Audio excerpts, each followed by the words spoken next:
సాక్షి channel senior journalist Kommineni Srinivasa Rao అరెస్టును journalist సంఘాలు ఖండించాయి. దీనికి వ్యతిరేకంగా బుధవారం ఆదిలాబాద్ జిల్లా కేంద్రంలోని ప్రెస్ క్లబ్ నుంచి నిరసన ర్యాలీ చేపట్టారు. ప్రింట్ అండ్ ఎలక్ట్రానిక్ మీడియా జర్నలిస్టులు తెలంగాణ చౌక్ వద్ద నిరసన ప్రదర్శన చేపట్టారు. జర్నలిస్టులకు మద్దతుగా ఏపీ పోలీసులకు వ్యతిరేకంగా నినాదాలు చేశారు.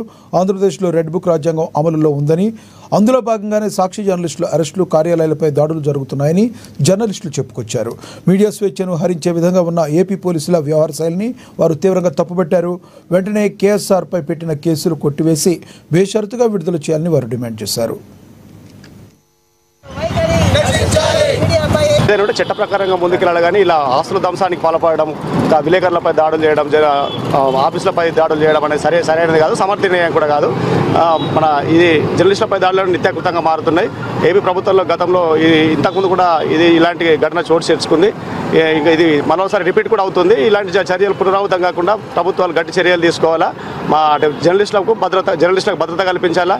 ఏదైనా ఉంటే అప్పటికే సంబంధిత మీడియా వాళ్ళు క్షమాపణ కోరిండ్రు. క్షమాపణ కోరినప్పటికీ కూడా దాడులకు పాల్పడడం ఎంత మాత్రం ఆమోదయోగ్యం కాదు.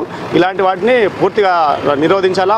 ఏ ప్రభుత్వాలు అధికారంలో ఉన్నా కూడా మీడియా మీద దాడులు అనేది కరెక్ట్ కాదు. మీడియా ఇంకోసారి కూడా ఎప్పుడు కూడా ఇలాంటి దాడులు జరగకుండా రాష్ట్ర ప్రభుత్వం కానీ అటు కేంద్ర ప్రభుత్వం కానీ దృష్టి సారించి ఇలాంటి పునరావృతం కూడా చూసుకుంటారని డిమాండ్ చేస్తున్నాం. ఇంకోసారి డిమాండ్ చేస్తున్నాం. ఆంధ్రప్రదేశ్లో సీనియర్ జర్నలిస్ట్ కొమ్మినేని శ్రీనివాసరావుపై అట్రాసిటీ కేసు నమోదు చేసి అక్కడి ప్రభుత్వం, అక్కడి పోలీసులు రాజకీయ కక్షపూరితంగా వ్యవహరిస్తూ అరెస్టు చేయడాన్ని Telangana union of working journalist తీవ్రంగా ఖండిస్తుంది. సాక్షి సీనియర్ జర్నలిస్టు కొమ్మినేని శ్రీనివాసరావుతో పాటు మరికొందరు జర్నలిస్టులపై అక్కడి ప్రభుత్వం, పోలీసులు కేసులు నమోదు చేయడాన్ని మేము తీవ్రంగా ఖండిస్తున్నాం. యూనియన్ పరంగా రాష్ట్ర వ్యాప్తంగా నిరసనల్లో మా వాళ్ళు పాల్గొంటున్నారు. అయితే ప్రభుత్వానికి ఒకటే చెప్పదలుచుకున్నాం.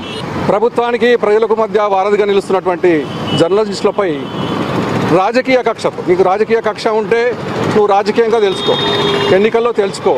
కానీ ఒక పత్రికా స్వేచ్ఛను భంగం కలిగించే విధంగా ఆయనకు విచిత్రం ఏంటంటే నిన్న కోర్టు న్యాయస్థానం ఒకటి సీరియస్గా వార్నింగ్ ఇచ్చింది. అరే అట్రాసిటీ కేసు ఎట్లా ఇంప్లిమెంట్ అవుతుంది? ఎస్సీ కానే కాదు, అక్కడ ఎస్సీ పదాన్ని ఉపయోగించలేదు కొమ్మినేని శ్రీనివాసరావు. ఆయన మీద ఆయన సారీ చెప్పడం కూడా జరిగింది, క్షమాపణ కూడా చెప్పడం జరిగింది.